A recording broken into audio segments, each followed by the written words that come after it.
Hi, I'm Terry Kolath, and I'm here today with Associate Pastor of our village church, Don Pullen. Don has been here 2 years, and his focus is community building. Thanks for joining me, Don. Welcome, Terry. I thought of you and your role in community building because I've been having trouble with something. For a number of months, it's been really bothering me that relationships are kind of going south because of politics. I've known so many people with differing opinions who can't even communicate anymore. And I think it's very sad, and I wonder, is there anything we can do in our community here? And I asked you if you would talk about it in the academy. Sure, the world has changed, hasn't it? And it seems like there are a number of factors that are leading into that, whether it's social media, whether it's, the kinds of things that we watch on television, whether it's things that our children or grandchildren are taught in school. There just seems to be so many opinions out there, and people are holding them so tightly. It's a real challenge. And so I'm excited about tackling this subject and recognize that particularly as Americans, we're a country of diversity. We've always had diverse opinions. But by and large, I think we've experienced unity in the past that we don't see right now. So we want to tackle that from a couple different directions and see if we can promote some more civil behavior or civil conversation in the world and in our community right here. And it's so important, I believe, because we can't just go for people that agree with us. It helps us to shut everything down, doesn't it? It shuts down our critical thinking. It shuts down our enjoyment. It makes us start to focus more on, is this a red or a blue person, or is this my neighbor or my friend or my potential friend? Yeah, absolutely. If we don't learn to understand the other person's view, and not necessarily knowing every nuance, but at least developing an understanding, then we can have a good conversation, and we can have it in such a way that we're talking about the issues and staying away from assigning motives to why they hold those issues, or building walls, rather than having conversation that builds each one of us. Mm-hmm.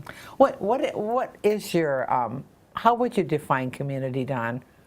What does it mean to be in community? Community is living with one another in such a way that we're walking shoulder to shoulder, side by side, in a similar direction, which for us around here would be participating in our Shell Point community for the common good of all.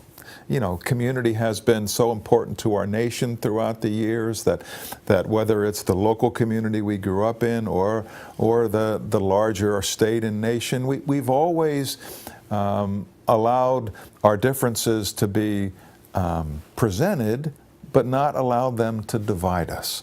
And sadly, I think so much of that is happening today that we really need to address that and then think of some strategies that we can use to help us to overcome those challenges. Absolutely. First, we admit it, become aware of the fact that, we want to be with people that think like us because it's easier, it feels better. Absolutely. And then come up with some, like you say, strategies. What can we do?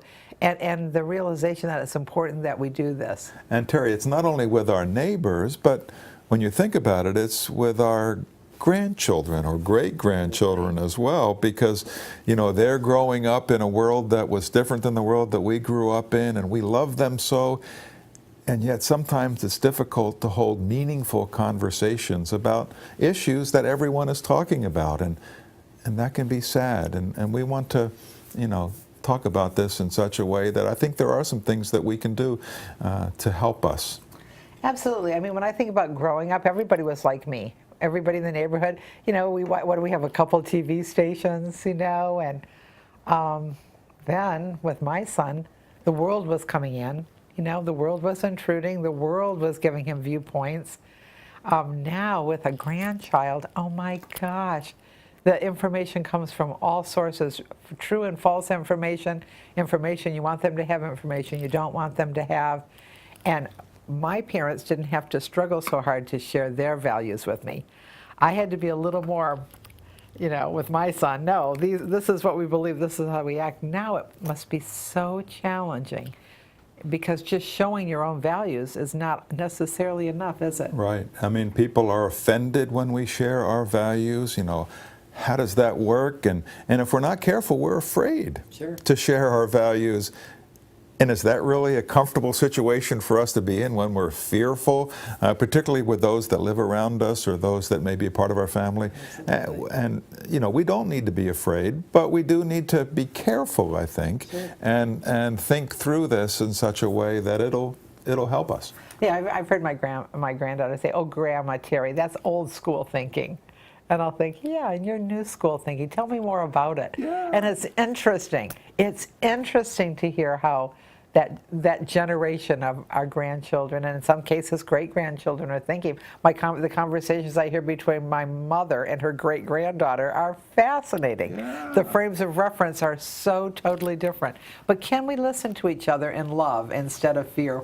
Yeah. What a thought. Can we ask questions in such a way that we're being inquisitive rather than adversarial? Because sometimes we ask the question, but we're asking it really to convince them of our point of view, and that just builds a wall rather than builds a relationship. And asking great questions is often a great way to keep the conversation going rather than two sides stopped right here. And after that, it's hard to initiate the next conversation, isn't it? It does. Then both sides are afraid right there. And then you have family divisions, and look at the Middle East if you want to see how far it can go, right? I mean, nations are people, and people all grew up in families at some point. So I think it'll be an interesting class. We're going to be interactive. We're going to be hopefully there'll be people with different viewpoints there, and I would like to use some video clips and just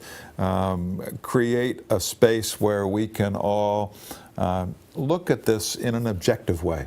Fabulous. Thank you for saying yes.